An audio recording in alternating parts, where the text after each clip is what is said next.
Bom,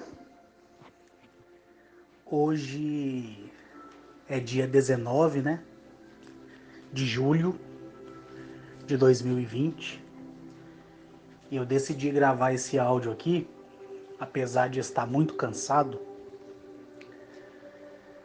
É porque as pessoas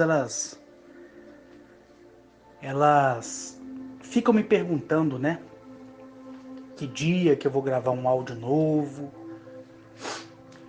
o que é que está acontecendo no mundo, né? E por aí vai. Como todos vocês aqui da minha lista de transmissão do WhatsApp, que não é grupo, né? Sabem que na semana passada eu fiquei em torno de 5 dias no interior, né, de Minas Gerais, em uma cidade chamada Araçuaí.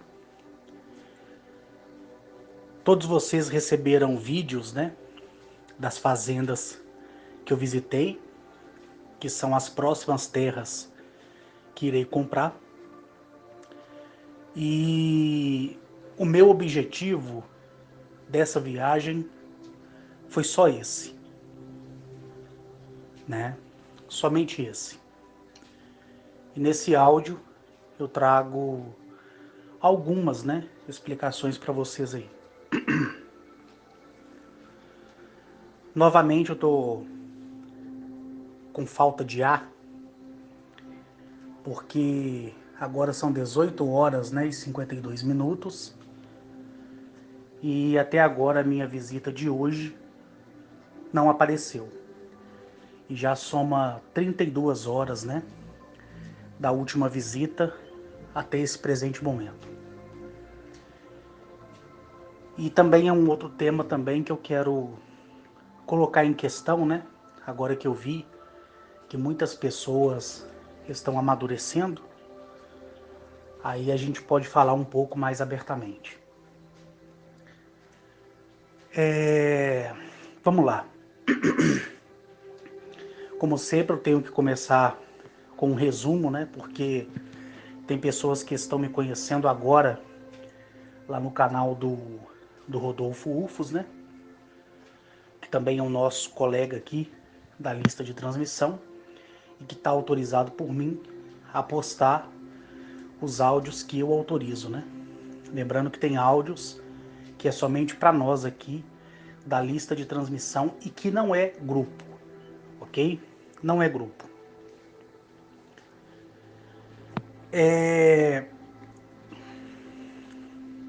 Em abril desse ano, fez 4 anos que a maioria de vocês me conhece. 4 anos. E quando a maioria me conheceu, através de uma participação minha em um determinado canal, né, na época, eu disse para vocês que a Gnachete, né, ela pediu para que eu falasse somente uma única vez. Eu acredito que a maioria que me ouve já está calvo, né, de saber desse assunto. Mas vale a pena relembrar sempre, né? Ainda mais que a maioria de todos nós brasileiros, né, tem uma mente muito esquecida. Então, há sim a necessidade da minha parte de poder, né, poder sempre trazer esses resumos, porque infelizmente o brasileiro ele é assim, né? Ele sempre está esquecendo as coisas e sempre tem que estar lembrando ele de alguma coisa. Então, quando houve aquela participação minha, era para tão somente eu narrar quem eu era, que é quem eu sou, né? Era para me contar como foi, né, a minha vida desde o princípio do meu entendimento até o princípio da minha partida, no dia 23 de agosto de 2007. E contar o que tinha acontecido a partir do dia 20 de agosto ao dia 23 de agosto de 2007, até aquela data do mês de abril de 2016, que pela primeira vez eu vim a público. Já falei para vocês que me arrependo muito por isso. Muito. Muito mesmo. Mas o meu arrependimento ele se torna inútil.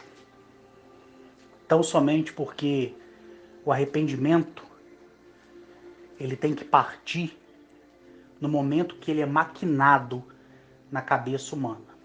Então, naquele momento que você tem a intenção e que você sabe que é ruim, naquele momento é que tem que haver o arrependimento. Depois da consumação do ato, não existe arrependimento. Só que, como eu ainda sou humano, né? Como qualquer um que me ouve, e não me julgo ser melhor do que ninguém, eu me arrependo, mesmo sabendo que esse arrependimento é inútil. Totalmente inútil.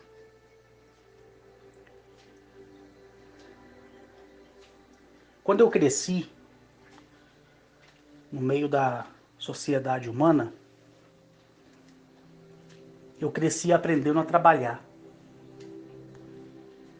Eu cresci conhecendo o que era uma segunda-feira, o que era uma sexta-feira. Trabalhei de sol em sol. Conquistei tudo que eu tenho, certo? E tudo que eu quero, eu consigo. Tudo para mim é fácil. Lamento que se para você não é. Lamento profundamente. E é por isso que viver é interessante, né? O que faz de nós sermos pessoas distintas, diferentes umas das outras, né? E naquela minha participação em 2016, eu vi, né, o entusiasmo das pessoas que esperava que alguém de um modo diferente, que outrora não havia visto, falasse dos homens e das mulheres do espaço. Muitos ficaram surpreendidos, como até o dia de hoje ficam, né? Porque as pessoas dizem para mim que nunca elas ouviram alguém falar deles assim como eu faço, e nem falar dos planetas deles assim como eu falo, né? E eu fico feliz por isso, muito feliz. Mas não existe um outro jeito para que eu venha falar de um modo diferenciado, né? Então, quando você tem conforto ao me ouvir, é porque você sabe que eu estou falando a verdade, né? Que eu não sou mais um mentiroso no meio da multidão que afirma, né, com veemência, que é contactado por projeção astral, por canalização, por tudo que há de que possa inventar a esse termo, e na verdade não se colocam em uma vida, né, regrada, a que um verdadeiro contactado tem que estar. Porque falar que tem contato com alienígena todo mundo fala, né? E da mesma forma que todo mundo fala, também todo mundo ouve, exceto quem é mudo, né? E surdo. Mas também esses aí têm uma ferramenta específica para entender o que está acontecendo no mundo, né? Então ninguém, absolutamente ninguém, pode se dar o luxo de dizer que é inocente. Na verdade, ninguém. Absolutamente ninguém. E foi por isso que, quando eu tive o primeiro contato, no dia 20 de agosto de 2007, ali na Serra do Canastra, e a partir daquele momento, quando eu voltava para casa sem rumo e sem prumo, e fui parado ali na rodovia pela Polícia Rodoviária Federal, que me conduziu até um hospital, né? Bem pequeno, que eu sempre costumo dizer que, se fosse nos dias de hoje, pareceria uma UPA, né? Lembrando que naquela época não tinha UPA, em 2007. Era posto de saúde, hospital, né? Depois que se criaram as UPAs, né? Então, naquele momento que eu tomava banho frio, para poder eles me limparem, né? Porque eu tinha defecado nas calças, urinado.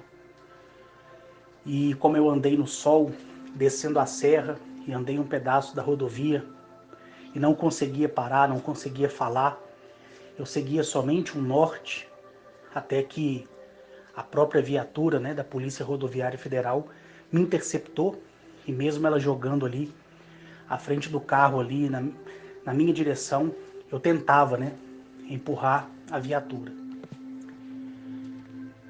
E naquele dia eu vi, né, como o ser humano era fraco, como o ser humano era ingênuo. Quando eu senti, né, a busca que os PRF me deram ali, pelo procedimento padrão, né, de toda a polícia, eu percebia no olhar deles que eles jamais saberiam o que tinha me sucedido minutos ou hora antes.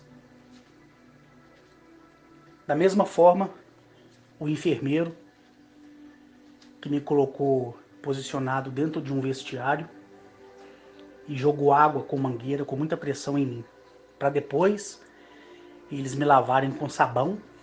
Não era sabonete, era sabão comum, desse sabão de barra aí da Brilhante que você usa para lavar vasilha, né? Me deram banho com esse tipo de sabão, me submeteram a exames médicos, né? Acharam que eu estava sob efeito de entorpecente, porque eu não conseguia falar. Eu respirava muito ofegante. E por mais que eu tentasse abrir minha boca, eu não conseguia. Não tinha como.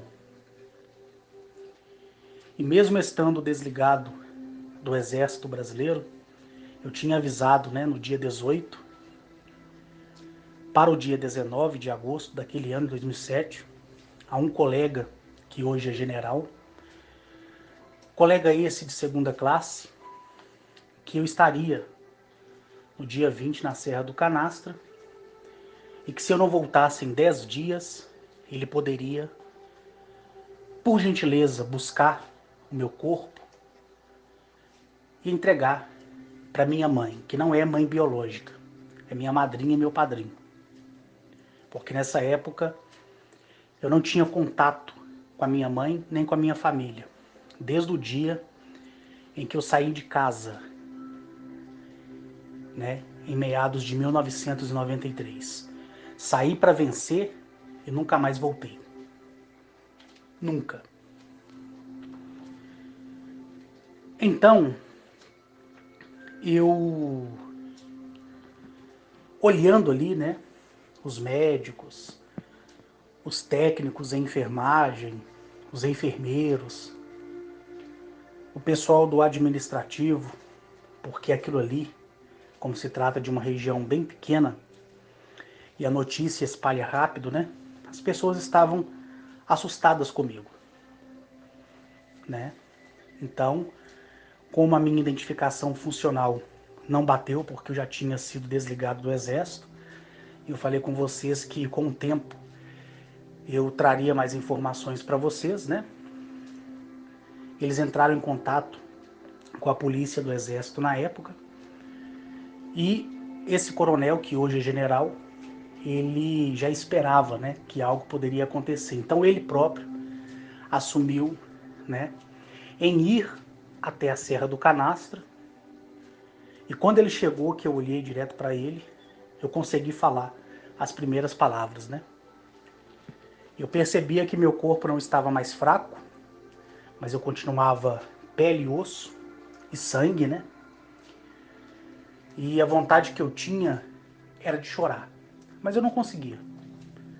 Não conseguia porque eu estava tão seco, tão magro, que como eu tomava pouca água, né? E em 2007, a partir de maio de 2007, eu ensopava, né?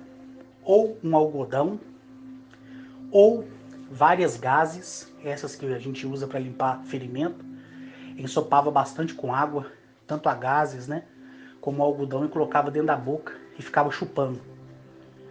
Porque se meu estômago reconhecesse que eu estivesse tomando, né, água, além da conta eu ia regurgitar, porque o câncer já tinha espalhado sobre meu estômago, fígado e intestino delgado. Então era uma luta. Eu roía uma barra de cereal o dia inteiro. Eu vivia à base de medicação. Então, como eu aprendi a aplicar medicação entre os 13 e os 14 anos de idade, quando eu trabalhava em uma farmácia, entregando medicamento de bicicleta, que eu já narrei para vocês também, eu sentia que a agulha daquela injeção de vitamina A, B, que são as mesmas injeções que quem faz redução de estômago toma nos primeiros dias, né? Porque não pode se alimentar. Aquelas mesmas injeções de vitamina para poder dar resistência ao corpo, eu sobrevivia por elas, né? E a minha luta foi muito grande, porque eu não lutei do lado de ninguém. E ninguém lutou do meu lado. Pelo contrário, eu lutei sozinho. Sozinho, né? Eu me culpava por aquilo ter acontecido na minha vida, porque eu achava que foi um pecado que eu havia cometido, né? Por ter uma mente cristã naquela época, por ter sido temido e temente a Jesus Cristo, ao Espírito Santo, a Deus, que alguns anos mais tarde eu soube que não existia, né? Eu tenho todo o respeito para quem é cristão, independente de ser católico ou protestante, mas eu não acredito. E se você está aqui me ouvindo, é porque você quer, né? Mas como eu cometi um erro no passado, em 2016, e agi pela emoção e critiquei o Jesus, né, do cristão, o Deus do cristão, onde eu não tinha nenhum direito de fazer isso, né? Depois eu me retratei, porque não há nada mais bonito num homem quando ele reconhece que está errado. E eu não posso usurpar a sua crença. E muito menos pedir para que você, que está aí me ouvindo, acredite em mim. Porque essa é a minha história. E história é individual. Não se discute e nem se explica. Nunca esqueça disso. Então, quando eu vi ali uma retrospectiva da minha vida, na minha mente, eu sabia que eu caminhava sozinho, de tudo, sozinho de tudo. Procurei Deus e não achei. Procurei Jesus Cristo e não achei. Procurei o Espírito Santo, não achei. Pensei no diabo e também não achei. Como todos já sabem, quando ouvia dizer, né, naquela época tinha muito isso, hoje já não se fala mais, Quando nas congregações, nos templos religiosos, se dizia que naquele momento ali, um grande homem de Deus ia ministrar a palavra, porque aquele homem de Deus era cheio do Espírito Santo, e que se ele colocasse a mão em alguém, seria o mesmo que o Elias, o Eliseu bíblico, né, colocasse. Eu, como uma pessoa cega, eu fui atrás, né? Não do homem, mas na suposta autoridade de Deus na vida dele. E quando eu levava o ultrassom, né, a endoscopia, os exames, né, não em vídeos, mas em fotografias, os pastores olhavam e eles sentiam medo. Eu percebia isso no olhar deles. E aquilo me trazia uma desconfiança muito grande, até que eu abandonei tudo de vez. Tudo, né? E nessa altura do campeonato, eu já tinha me tornado milionário por consequência do meu prêmio da Mega Sena em 2004. Mas eu era um milionário que só tinha dinheiro no banco, na Caixa Econômica Federal e no Banco Itaú, que eram os dois bancos que eu gostava, mas eu era pobre porque eu não tinha saúde. Então eu procurava me encontrar, né? E a única coisa que me culpava, mas não me culpava tanto, mas a única coisa que me culpava era o fato de eu ter participado da missão da qual eu participei no estado de Roraima, onde eu exterminei, junto com o meu subordinado, o então conhecido como Cabo Vieira, os 16 guerrilheiros das Farc. Mas naquela época nem para isso eu me culpava, porque eu era amparado, né, biblicamente falando, no livro de Levítico, onde Deus dava legitimidade para que todo homem defendesse a sua terra. Então, como eles estavam em território brasileiro, eu pude investir contra eles, correndo o risco de vida, porque estavam em território brasileiro. E eu nem sonhava, porque eu nem me preocupava, porque, como eu disse para vocês, a minha vida era acordar cedo, subir no banco de uma bicicleta, entregar medicamentos para uma farmácia, estudar, dormir numa oficina mecânica à noite, né? E aos finais de semana, quando não tinha aula, panfletar para um supermercado. Então não tinha tempo e nem disposição para poder entender como funcionava, né, essa máquina corrupta que se chama política, né? E esses títulos de lobos que se é caracterizado por partidos políticos. Eu não tinha tempo para isso.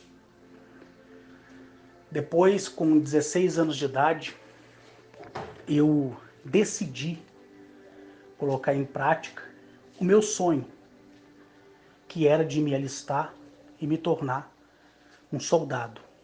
Depois veio o concurso público, e aí segue-se tudo aquilo que vocês já estão carecas de saber. Então, eu não tinha disposição para estudar a política corrupta desse país. Pouco me importava, né?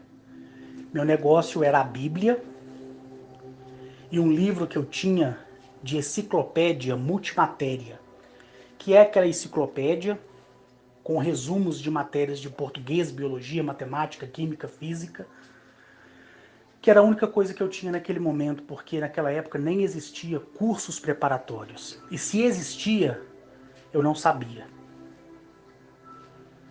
Entenderam?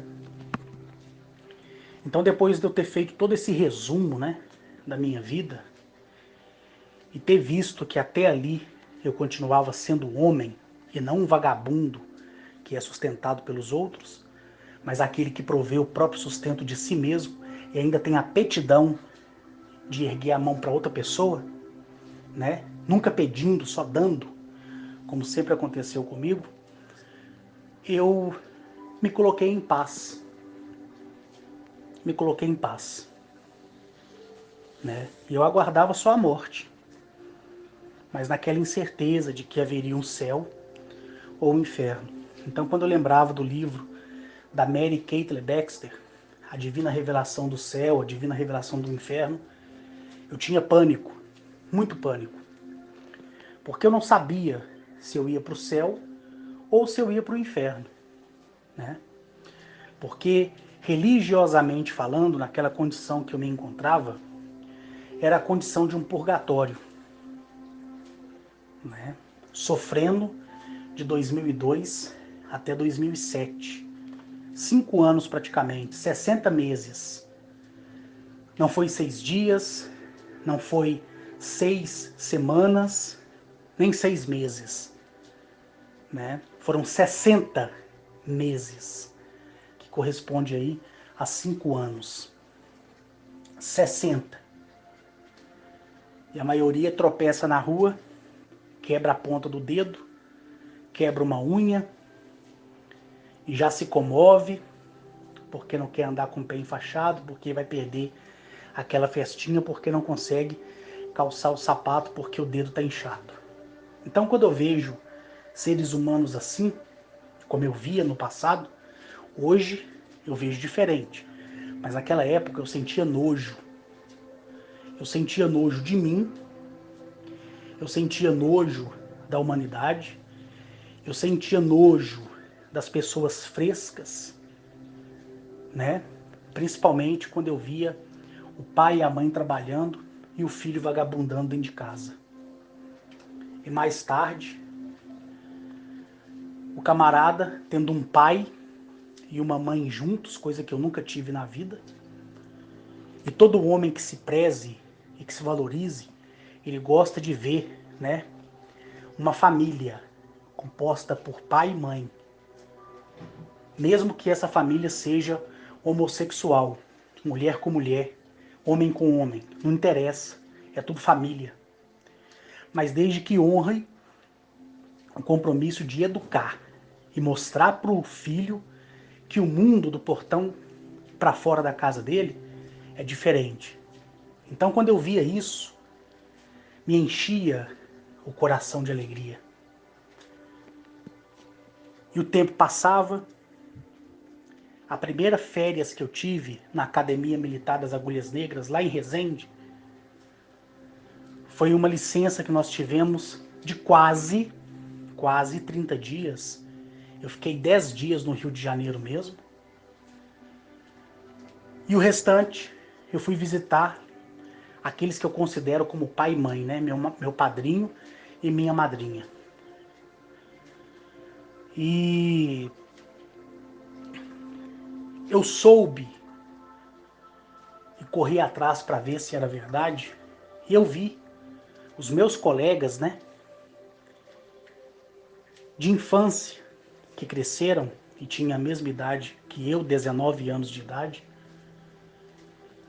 usando maconha, que pouco se falava, né? Usando cocaína, nem se falava do tal crack, era maconha e cocaína. Geralmente, quando a família tinha um filho maconheiro, ela mudava até de bairro, por tanta vergonha que tinha, né? Colegas que viraram ladrão, certo? E se declinaram para o mundo do crime, tendo pai e mãe dentro de casa. Pai dava videogame, que era o Super Nintendo, depois passou para o Nintendo 64, né? Mas primeiro foi aqueles videogames da Sega, né? Acho que é Sega Saturno, um negócio assim. E eu, com 13 anos, trabalhando, desde os meus 11, mas Firmei mesmo no trabalho, porque de 11 até 13 eu trabalhava com meu tio de servente de pedreiro, até que não deu certo. Isso é uma história que está no meu livro, que vou publicar ainda, tá? Já está pronto, só falta publicar. E com 13 anos eu sustentava a minha família, que era a minha avó, os meus primos e até os meus tios. Por quê? Porque do pó de café que eu comprava, eles tomavam na casa da mãe dele, que é a minha avó. Então, quando eu vejo as pessoas antigas, né, que hoje têm 50, 60, 70 anos de idade, falar sobre isso, eu sei o que elas viveram. Apesar de ter 41 anos de idade e no dia 4 de outubro desse ano fazer 42. E ali eu vi que não é o pai, não é a mãe, não é o irmão, não é o primo, não são os avós que vão dar uma diretriz para aquela pessoa. Porque se fosse falar de educação familiar, hoje eu seria um bandido. Um bandido. Porque eu não tive estrutura familiar. Não tive. Eu não tive uma mãe. Eu fui desprovido de conhecer meu pai. E desde pequeno acreditei que ele havia morrido, porque minha mãe biológica falava isso. Eu vivi com a minha mãe até os 4 anos de idade, depois eu vivi com uma tia até 11, depois eu fui jogado nas costas da minha avó, e com 15 anos eu saí de casa e jurei que eu nunca mais voltaria. E que eles é que iriam depender de mim no futuro. E cumpriu minha palavra, porque a minha palavra é lei. Eu não preciso criar um advérbio constitucional para me viver. Basta eu dizer porque a minha palavra é lei. Para mim, ela é lei. E para a existência também. Então eu vejo hoje o mundo como eu vi em 2013, 2014, né? Quando eu me predispus a poder querer, de alguma forma, mostrar à humanidade que ela era capaz, eu deixei isso registrado na Lei Asto, deixei registrado na Federação, conversei face a face com Arnet Oliel, falei disso também para a Gnachete, que foi a primeira a saber, acima de todos eles, apesar do pensamento ser coletivo, né? Mas foi a primeira pessoa a quem eu me confidencializei, né? Não sei se a palavra está certa. Eu fui confidente à Gnachete desse meu desejo. Por quê? Porque estando com eles, eu aprendi o significado da vida. Eu aprendi que acordar pela manhã e prestigiar o nascer do sol é bom. Eu aprendi que, por mais que estejamos em cidades ou às vezes no interior, olhar para o céu à noite, olhar para as estrelas é bom. Eu aprendi que não é ruim desejar o bem até para quem você não conhece. Eu aprendi tudo isso com eles. E eles é que me mostraram em mim o meu verdadeiro valor. Porque eu, Carlos Henrique, era morto. Morto. Morto.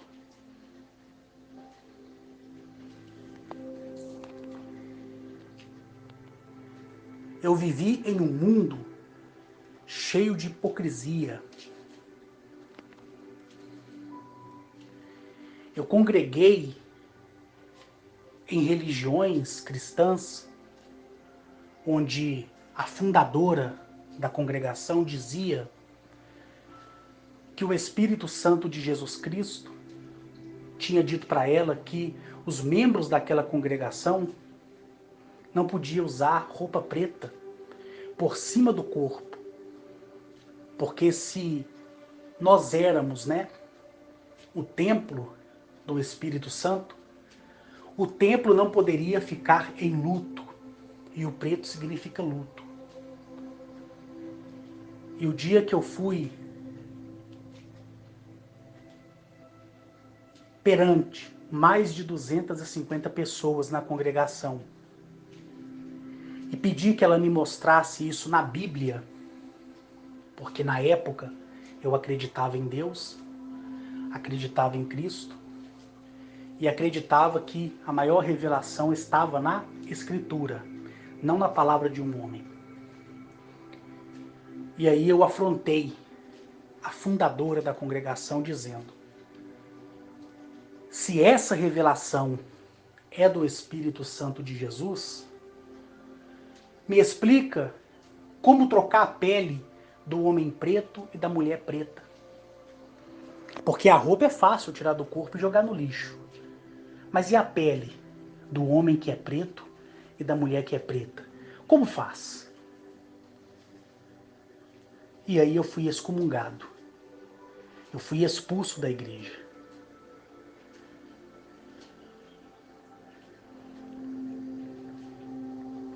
Então, se eu acreditasse no fundamento, eu poderia dizer que o meu papel ali foi o papel de Satanás, porque quando eu saí, a 13ª parte da congregação foi comigo, e todos foram libertos de uma mentira sem fundamento.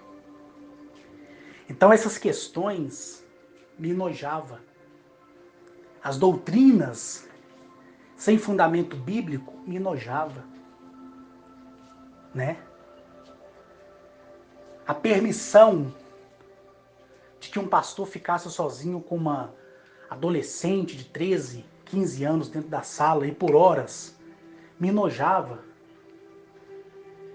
Eu tenho na mente ainda até hoje, quando eu via aquela pessoa saindo da sala do pastor, a igreja cheia, a pessoa saía até assustada, vai saber o que aconteceu lá dentro.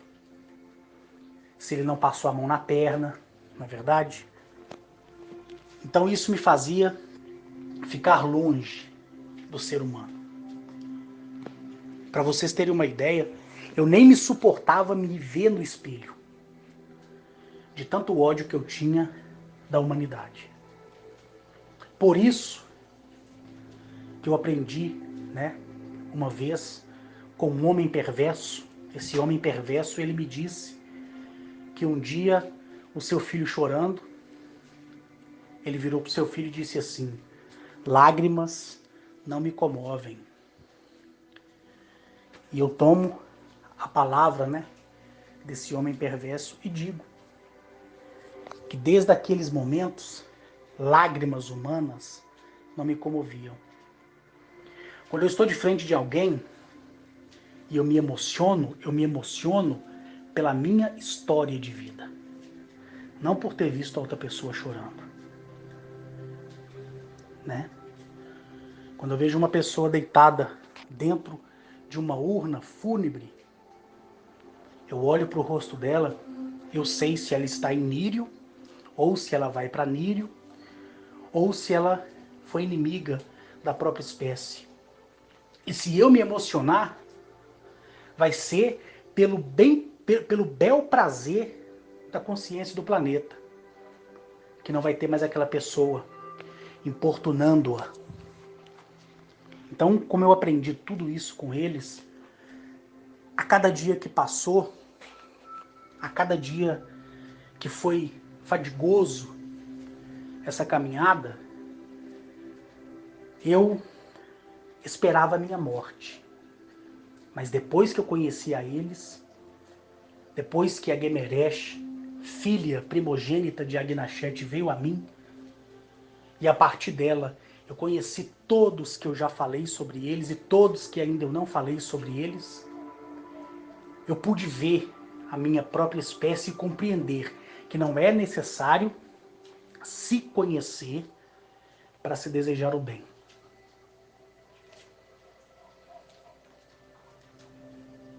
Não é. Não é necessário. conhecer a pessoa ali para desejar o bem dela. Você não precisa entrar na casa dela. Você não precisa que ela te arrume um trabalho. Você não precisa que ela te mande um dinheiro, não. Não é necessário conhecer para se desejar o bem. Então, quando eu compreendi isso, eu passei a não julgar a educação que o pai e a mãe davam para o filho, mas eu mantive a minha opinião sobre isso.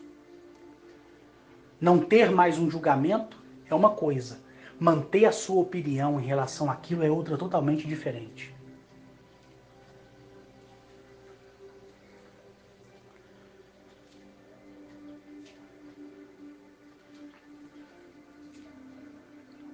A existência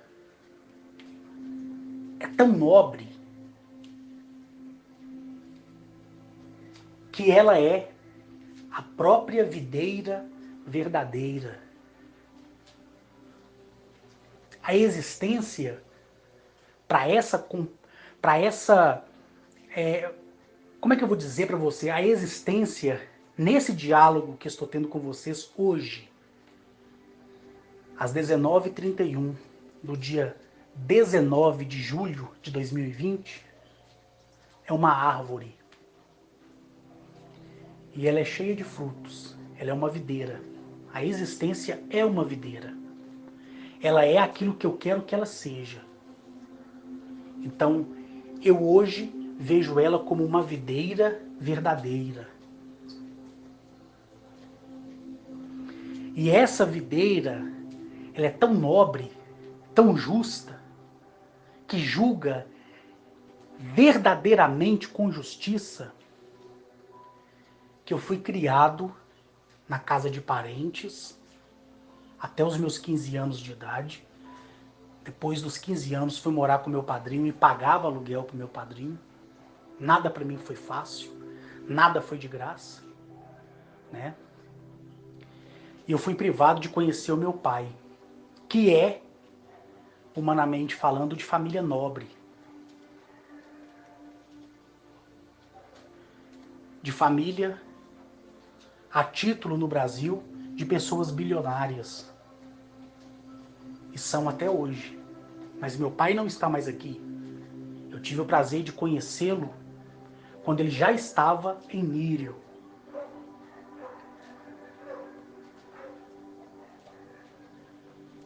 Então a existência, essa videira verdadeira, ela viu que eu poderia ter crescido e usufruído do melhor da terra desde quando eu era criança, se a minha mãe biológica não tivesse mentido para mim. Porque minha mãe era doméstica.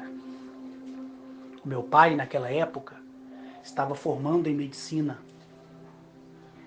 A minha mãe se deitou com ele. Eles se apaixonaram. A minha mãe se engravidou.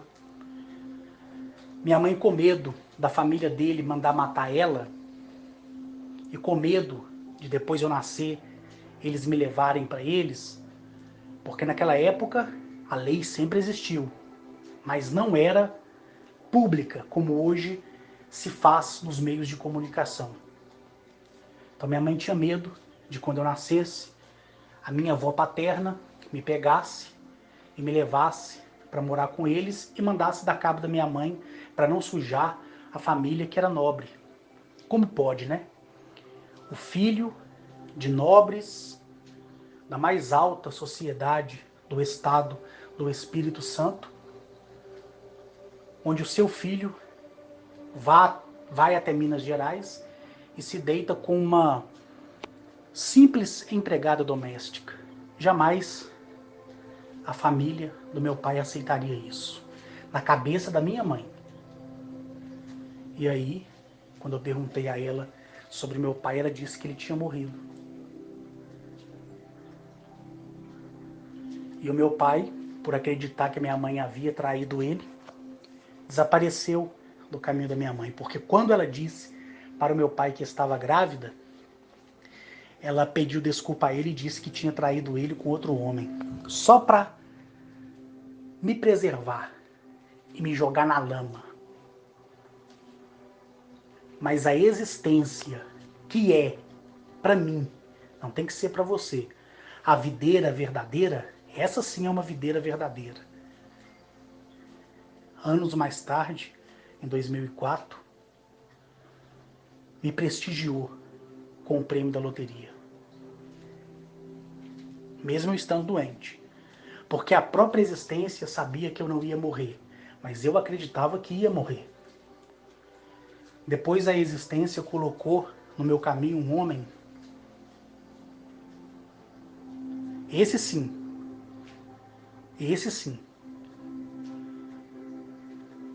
me ensinou tudo sobre economia, administração, comércio, dentro das relações exteriores, me formou e eu continuava sendo porteiro no seu condomínio, com a minha conta recheada de dinheiro. Aprendi os melhores investimentos, as melhores aplicações, conquistei os bancos. Hoje, em qualquer banco que vou, sou cliente alta renda. E isso não está reservado só para mim, não. Está reservado para cada um de vocês que ouve essa palavra, mas não porque me ouviu, mas pelo simples comprometimento com vocês mesmos, de sair da rotina, da mesmice que se chama vida, visar, almejar o futuro. Eu, doente, caminhava todos os dias, caminhava. Eu demorava quase 1 hora para dar a volta no quarteirão, mas eu ia. Eu demorava 30 minutos debaixo do chuveiro. A minha conta de luz naquela época, ela vinha entre 270 a 600 reais. Mas eu tinha dinheiro para pagar. Porque eu não conseguia tomar banho rápido, porque quando a água morna caía em mim, doía a minha pele de tão magro que eu estava. E até que eu passasse o sabonete na virilha, até que eu lavasse os meus órgãos sexuais, até que eu colocasse o sabonete na saboneteira, até que eu derramasse o shampoo na minha mão e levasse a minha mão até a cabeça, demorava muito. Aí depois eu vi o motivo de tudo isso. Eu vi e compreendi que a vida é muito melhor daquilo que a minha consciência tinha me reservado desde o fundamento da minha consciência, aos 4 anos de idade. Conheci a Guemeresh, que foi a primeira a me receber em Galamiaque e que me apresentou a sua mãe, sucessora do trono entre as rainhas em Galamiaque.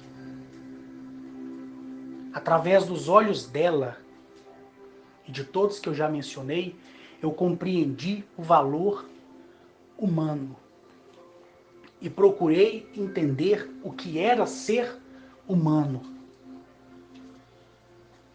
Aprendi que quando a gente faz algo para alguém, a gente não pede nada em troca.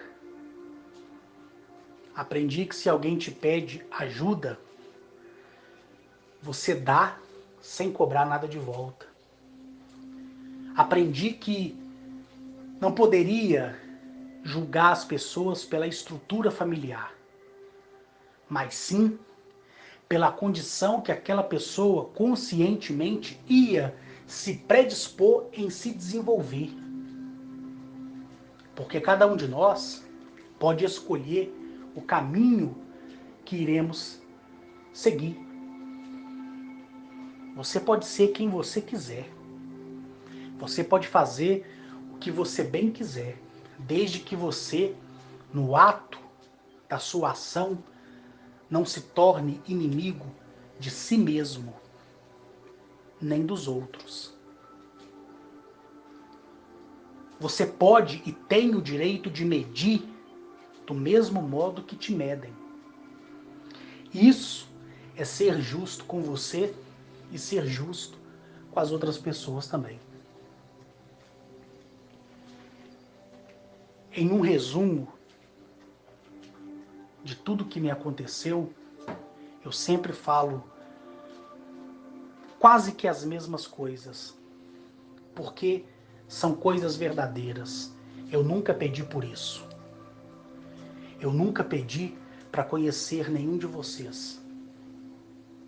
Eu nunca pedi para conhecer nenhum alienígena, nenhum extraterrestre, nenhum intraterreno. Eu não pedi para nascer na família que eu nasci. Eu não pedi para ter a vida que eu tenho hoje. Eu não pedi por nada disso. Eu simplesmente fui, sou e continuarei sendo o fruto de uma videira verdadeira chamada existência. A que tudo vê, a que tudo compete.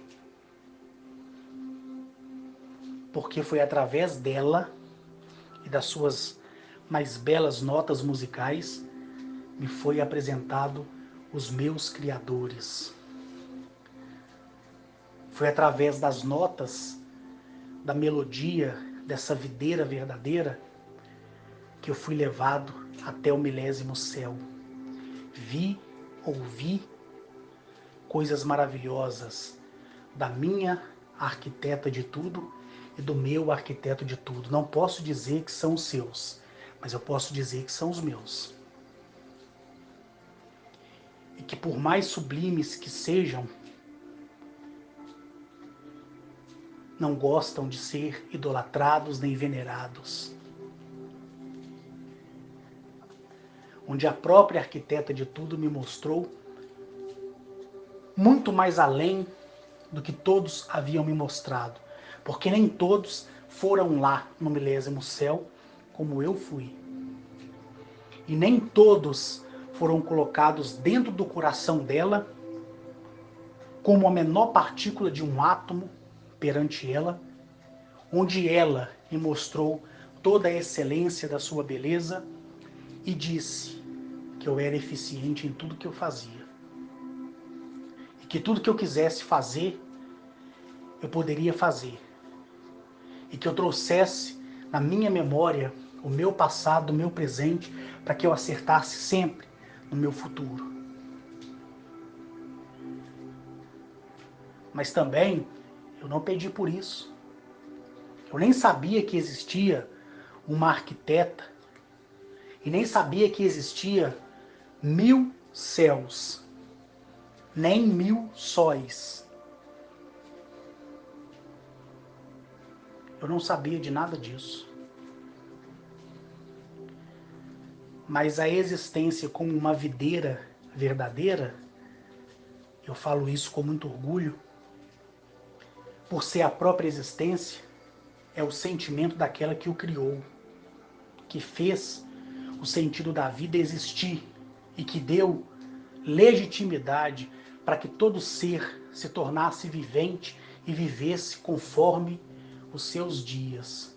E cada um foi criado conforme a imagem de todo segmento bioorgânico que cada corpo planetário criado pelo Criador, arquiteto de tudo, e decorado pela arquiteta de tudo, a sua esposa, deu, dentre as práticas biológicas, o nascimento diferenciado de pessoas como eu e você, com características anfíbias, répteis, aviárias, nórdicas, de tudo quanto é jeito. Porque o que vale não é o que está por fora, mas o que brilha por dentro. A mesma centelha de um ser réptil é a que eu tenho. A mesma centelha que eu tenho, a mesma um ser insectoide tem.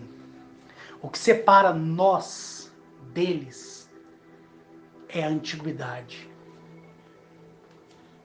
É os fluxos temporais. É as viagens interplanetárias. É o consentimento do andar, da construção de cada bolha existencial, onde cada mundo tem o seu tempo, mesmo ele não existindo, e onde cada tempo, mesmo não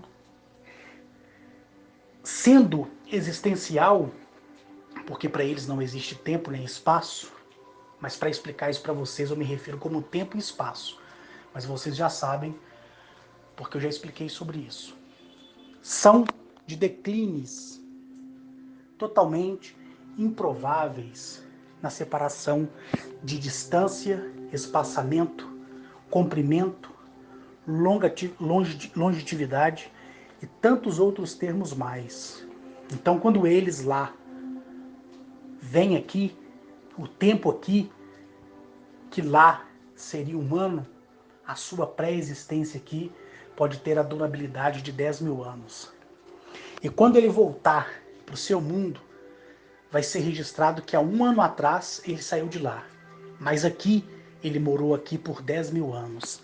Então, essas bolhas temporais inexplicáveis, né, cria os paradigmas de todo meio filosófico, científico, matemático, químico e físico. Porque as pessoas têm teorias, poucas é que foram para a prática. E eu sei como é rapar uma cabeça, remover os pelos faciais e ir para outro planeta e voltar cabeludo. E as pessoas que estiveram comigo falar, poxa, eu cortei o teu cabelo, eu quem fiz a tua barba e agora em menos de 3 horas você aparece barbudo e cabeludo. Isso é gratificante. Isso a ciência não explica. Se explicar, vai explicar com teorias. Porque a prática, só a existência dá como árvore a seiva correta para os seus frutos, não é verdade? Então é assim. É assim que é. Né? E para finalizar aqui esse primeiro áudio, eu já parto para o segundo porque eu vou beber um pouco d'água. Eu explico para vocês quais são esses projetos e por que esses projetos surgiram nos últimos anos na minha cabeça.